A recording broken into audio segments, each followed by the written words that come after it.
آپ نے مجھے اچھی طریقے سے یاد ہے آپ نے ہمیشہ حمایت کی ہے کہ طبی بنیادوں پہ نواز شریف صاحب کو ریلیف مل جانا چاہیے، لیکن اس وقت جو مریم صاحبہ کہہ رہی ہیں یہ پی ایم ایل این کے اندر انتشار نظر آ رہا ہے یا it's a strict warning to you?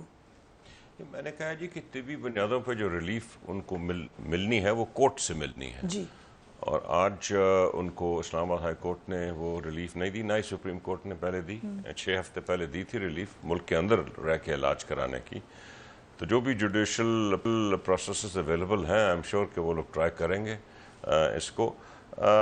ایک چیز واضح ہے کہ پی ایم ایل این کے اندر اس وقت انتشار ہے اور اس میں مختلف سوچیں اس وقت موجود ہیں پی ایم ایل این کے اندر، جو آپ نے اپنے انٹروڈکشن میں بھی اس کا ذکر کیا. اور میں سمجھتا ہوں کہ ان کا جو ریٹرک ہوتا ہے، مریم نواز صاحبہ ابھی بہت ہی انٹینس قسم کی بیانات دے رہی ہیں لیکن 3-4 مہینے تو وہ بالکل خاموش رہی ہیں.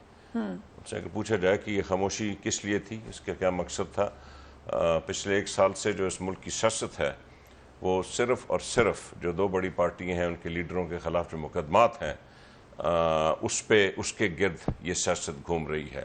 میں نہیں سمجھتا کہ ان کو کہ عوام کا کسی قسم کا کوئی درد ہے. یہ لوگ متعدد بار صوبوں میں اور سینٹر میں حکومتیں کر چکے ہیں اور جو عوام کے ساتھ انہوں نے کیا وہ سب ہمارے سامنے ہے. یہ سیاست ان دونوں بڑی پارٹیوں کی صرف ان کے جو بڑے لیڈران ہیں ان کو بچانے کی سیاست چل رہی ہے. اسی لیے آپ نے دیکھا کہ کبھی یہ بالکل خاموش ہو جاتے ہیں، ان کو لگتا ہے کہ شاید ہمیں کہیں سے کچھ ریلیف مل جائے، اور جب وہ مایوس ہوتے ہیں تو پھر اس طرح کی بیانات آگے آنے شروع ہو جاتے ہیں. یہ پریشر ٹیکٹک ہے، پریشر ایگزرٹ کریں، لیکن کس پہ؟ گورنمنٹ پہ؟ That's a good question. Actually یہ کہتے ہیں ہم نے این آر او لینا نہیں، اور ہم کہتے ہیں ہم نے این آر او دینا نہیں، اور پھر یہ کہتے ہیں کہ جی ہم این آر او دینے کے قابل ہی نہیں ہیں. یہ این آر او کی ٹرم کو صحیح سمجھ نہیں رہے. این آر او ہوتا ہے جو ملک کے قوانین ہے اس کے برعکس ایک خاص قانون پاس کیا جائے جس میں چند اشخاص کو معافی مل جائے، جو کہ پرویز مشرف نے 2007 نومبر میں دیا، جس کے تحت ہزاروں لوگوں نے انکلوڈنگ پیپل پارٹی کی ٹاپ لیڈرشپ نے ریلیف لی، جو کہ افتخار محمد چودھری نے ریورس کیا.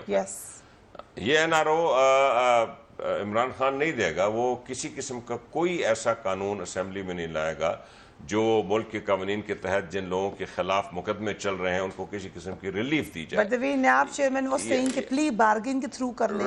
Right. دیکھیے یہ دباؤ ڈالتے ہیں انسٹیٹیوشنز پہ اور نیب پہ اور عدالتوں پہ، کیونکہ ان کو ڈائریکٹ دباؤ نہیں ڈال سکتے، اس لیے فیس ہم ہے، جو کیونکہ گورننگ پارٹی ہم ہے، اٹیک ہم پہ ہوتا ہے.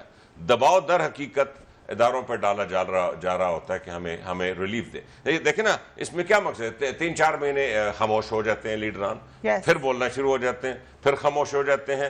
تو یہ دباؤ کے نتیجے میں دیکھتے ہیں کہ اب ہمیں کوئی ریلیف ملتی ہے کہ نہیں ملتی. 1 سال سے بالکل یہ سیاست چل رہی ہے جی.